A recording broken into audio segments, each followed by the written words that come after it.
Bem-vindos, amigos. Vocês já receberam exatamente aquilo pelo qual rezaram? Uma bênção tão clara e inegável que parecia um presente direto do céu, apenas para Deus dizer a vocês para devolvê-la?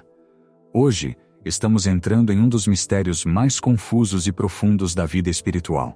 O conflito entre a lógica humana, que busca segurança e sobrevivência, e a lógica divina, que busca confiança total. Vamos explorar uma história real da vida da filha espiritual do Padre Pio, Cleonice Morcaldi. Uma história onde uma necessidade desesperada de dinheiro, uma oferta de emprego milagrosa e uma ordem chocante do santo colidiram para nos ensinar uma lição que jamais esqueceremos. Por que um homem santo ordenaria a uma mulher desesperada que recusasse um milagre? Antes de entrarmos neste mistério, vamos criar um santuário de apoio bem aqui.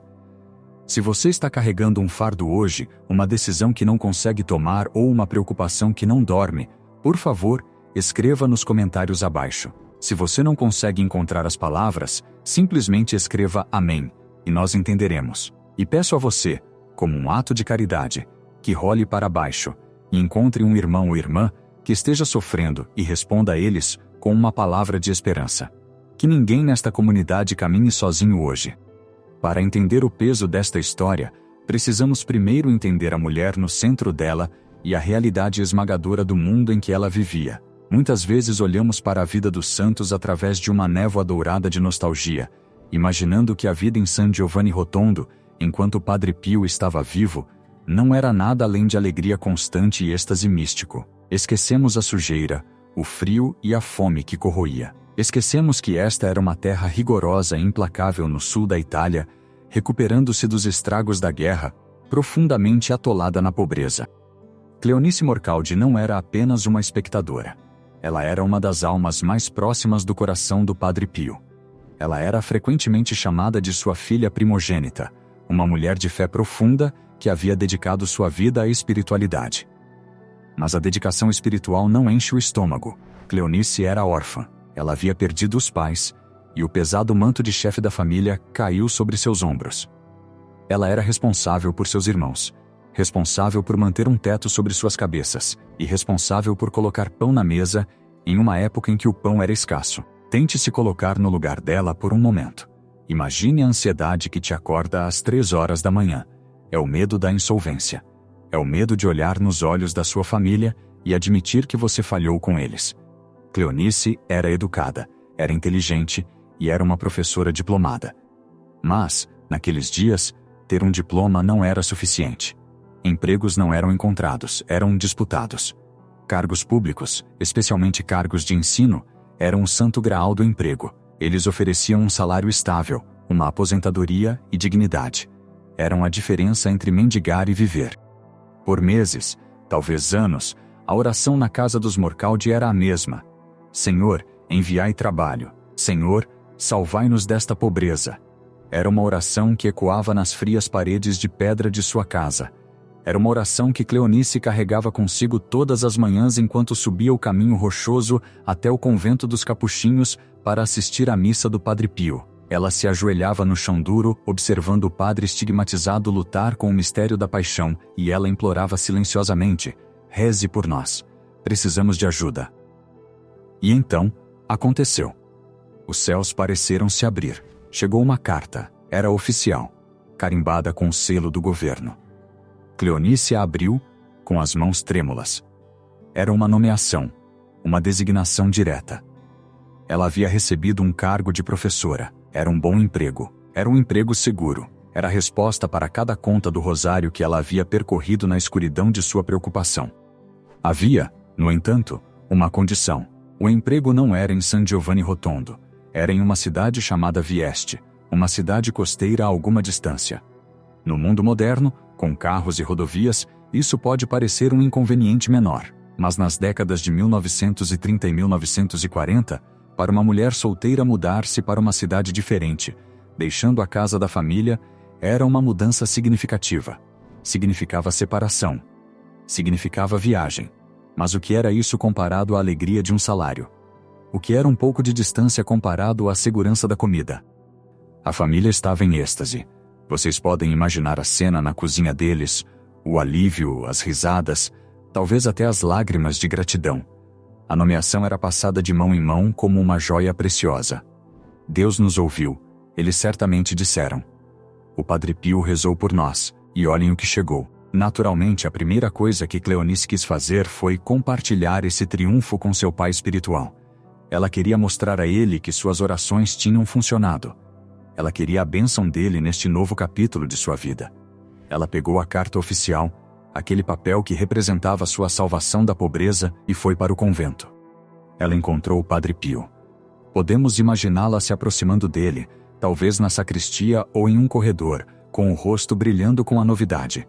Ela estendeu o papel. Padre, olhe, chegou. Fui nomeada para uma escola em Vieste. É um bom cargo. Estamos salvos. O Padre Pio pegou o papel. Ele não sorriu. Ele não bateu palmas de alegria. O místico do Gargano, que podia ler almas e ver o futuro tão claramente quanto vemos o nascer do sol, olhou para o documento. Ele olhou para a promessa de dinheiro, segurança e estabilidade. Então, ele olhou para Cleonice com olhos que continham o peso da eternidade. Ele devolveu o papel a ela e disse palavras que devem ter parecido um golpe físico. Recuse este lugar, ele disse. Cleonice deve ter pensado que ouviu errado. Recusar? Recusar a resposta à oração?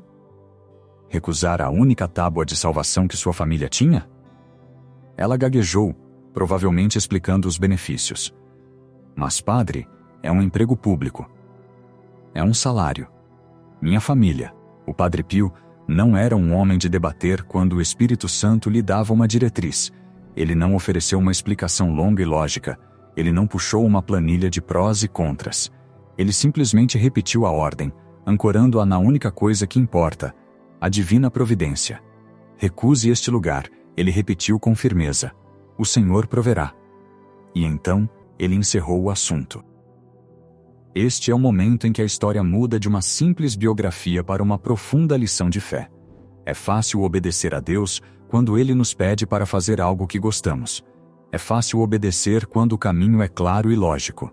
Mas o que fazemos quando Deus, falando através de um santo ou através de nossa consciência, nos pede para fazer algo que parece absolutamente insano? Cleonice desceu a colina de volta para sua casa, com os pés pesados como chumbo.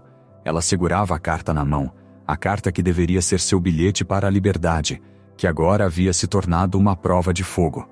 Ela tinha que ir para casa e dizer à sua família faminta que ia jogar fora esse emprego porque o frade disse para fazer isso. Ela chegou em casa. Ela deu a notícia e, como escreve em suas memórias, uma tempestade desabou sobre a família. Não podemos culpar sua família pela reação. Eles estavam operando na lógica humana. A lógica humana diz: quando você está com fome e alguém lhe oferece comida, você come. Quando você é pobre e alguém lhe oferece um emprego, você aceita. Recusar um cargo público naquela economia não era apenas tolice, parecia loucura. Parecia irresponsabilidade. Você está louca, disseram a ela. Você está ouvindo um frade que mora em um mosteiro, que não precisa se preocupar com aluguel ou comida, e vai nos deixar morrer de fome. Por quê? Porque ele disse que o Senhor proverá. O Senhor proveu. Ele proveu este emprego. A pressão sobre Cleonice era imensa. Imagine a culpa. Cada vez que seus irmãos olhavam para ela, ela sentia a acusação. Ela tinha o poder de resolver os problemas deles em suas mãos, mas estava escolhendo deixá-lo ir. Esta é a noite escura da obediência. É quando você está sozinho no precipício da fé, com o vento da crítica uivando ao seu redor, agarrando-se a nada além de uma palavra de Deus. Cleonice voltou ao Padre Pio, talvez esperando que ele mudasse de ideia. Talvez esperando que ele dissesse: bem, se sua família está tão chateada, vá em frente e aceite. Mas o Padre Pio estava irredutível. Ele via o que ela não conseguia ver. Ele via a linha do tempo da vida dela não como uma linha reta da pobreza à riqueza, mas como uma teia complexa de necessidades espirituais. Ele sabia que se ela fosse para Vieste, estaria longe da orientação espiritual de que precisava. Ele sabia que a separação física do convento e da fonte de graça em San Giovanni Rotondo seria prejudicial para sua alma. Mas, mais do que isso, ele sabia outra coisa. Ele sabia o que estava por vir. Ele olhou para a aflição dela, seu rosto manchado de lágrimas, e simplesmente disse novamente: recuse, Não tema, o Senhor proverá. Com o coração trêmulo, Cleonice Morcaldi escreveu a carta de recusa. Ela recusou a nomeação do governo. Ela a enviou pelo correio. A porta estava fechada. A ponte foi queimada. Ela havia escolhido a obediência em vez da segurança. Dias se transformaram em semanas. A atmosfera na casa dos Morcaldi era tensa. O milagre tinha ido embora. Eles voltaram à estaca zero, mas agora com a amargura adicional do arrependimento. A lógica humana da família parecia ter vencido a discussão. Eles ainda eram pobres e agora não tinham perspectivas. Mas a lógica divina joga um jogo longo. Deus nunca se atrasa, mas raramente se adianta. Ele chega exatamente quando a lição foi aprendida. Na cidade de San Giovanni Rotondo havia um padre local. Nas memórias e testemunhos, ele é frequentemente referido como Padre Pila. Agora, precisamos falar disso com caridade, mas também com verdade, pois é uma questão de registro histórico e essencial para a história. Este padre não era amigo do Padre Pio. Na verdade, ele era um crítico ferrenho. Naquela época, o Padre Pio era uma figura controversa. A igreja o estava investigando. Havia restrições, havia suspeitas. Foi um tempo de grande sofrimento para o santo. Este padre local chegou ao ponto de escrever um livro contra o Padre Pio. Ele era um adversário, um homem que usava seu intelecto e sua posição para atacar o humilde frade dos estigmas. Este padre também ocupava um cargo muito específico. Ele era professor. Ele ocupava um cargo de ensino local, bem ali em San Giovanni Rotondo. Era um emprego que lhe permitia ficar em sua própria casa, em sua própria cidade. Pouco depois de Cleonice recusar seu emprego em Vieste, uma recusa que não fazia sentido para ninguém, um escândalo abalou a cidade. Este padre local, o crítico do Padre Pio, envolveu-se em um assunto jurídico grave. Os detalhes são menos importantes do que o resultado. Ele foi considerado culpado de um crime. O julgamento foi rápido e severo. Ele foi condenado a 6 meses de prisão. O choque deste evento se espalhou pela comunidade. Um padre na prisão? Um líder local removido? Mas em meio ao escândalo, as engrenagens da burocracia começaram a girar. Como o padre estava preso, seu cargo de professor ficou vago. As autoridades escolares precisavam de um substituto imediato. Precisavam de alguém qualificado. Precisavam de alguém local. Alguém que pudesse assumir imediatamente, sem a necessidade de mudança ou atrasos. Eles olharam a lista de professores disponíveis. Viram um nome: Cleonice Morcaldi. A oferta chegou. Não era para um emprego em uma cidade distante. Não era para um cargo que exigiria que ela deixasse sua família ou seu pai espiritual. Era um cargo de professora bem ali em San Giovanni Rotondo. Era a 5 minutos de sua casa.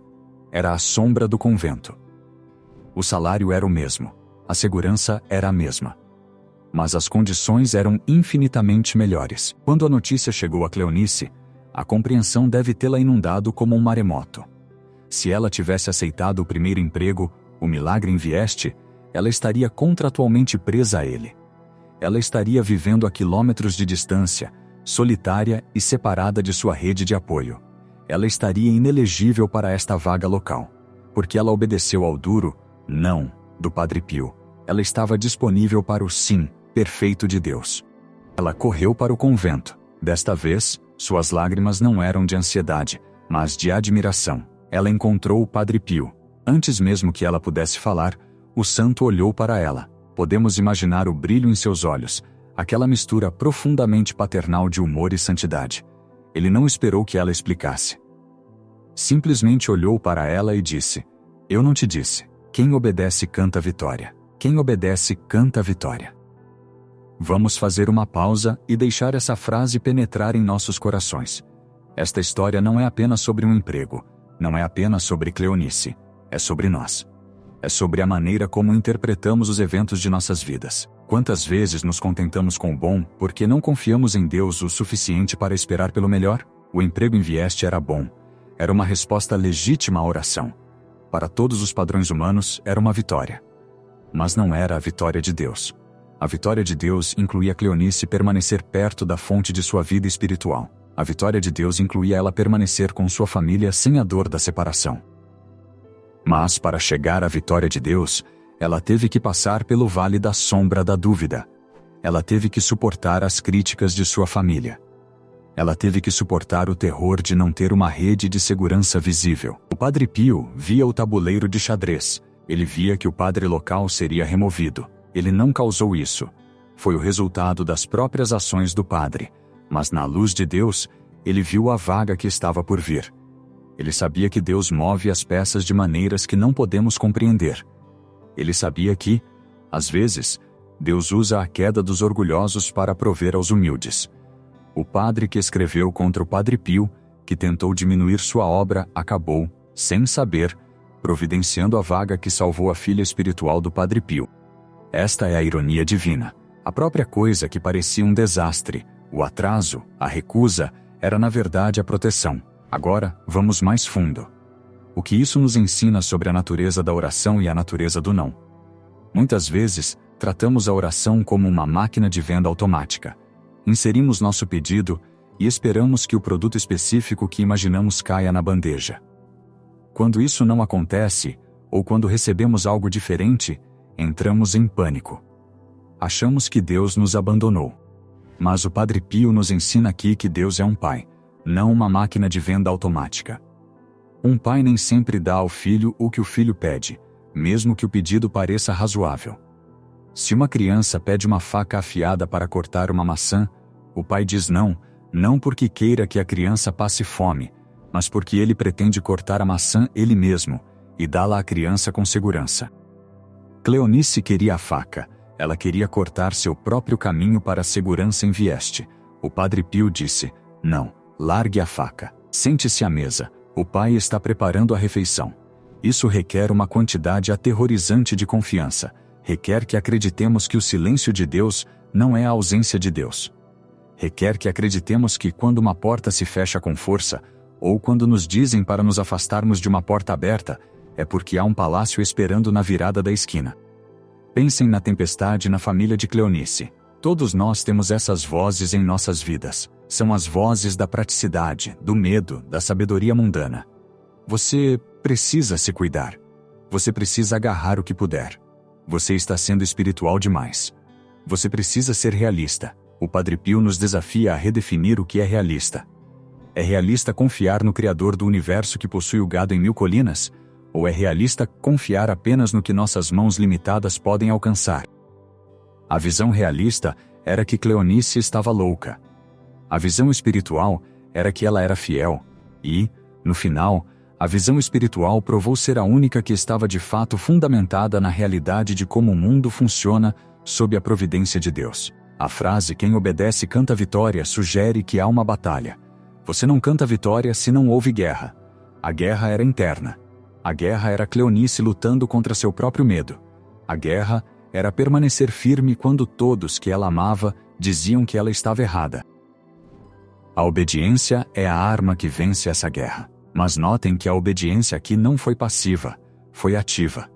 Foi necessária uma tremenda força de vontade e coragem para escrever aquela carta de recusa. Foi um ato de desafio contra o espírito do medo. A outra camada nesta história que não podemos perder é o papel do inimigo. O padre que foi preso era um antagonista do Padre Pio. Em uma história mundana, o herói derrota o vilão lutando contra ele. Em uma história divina, Deus usa as próprias escolhas do vilão para abençoar os filhos do herói.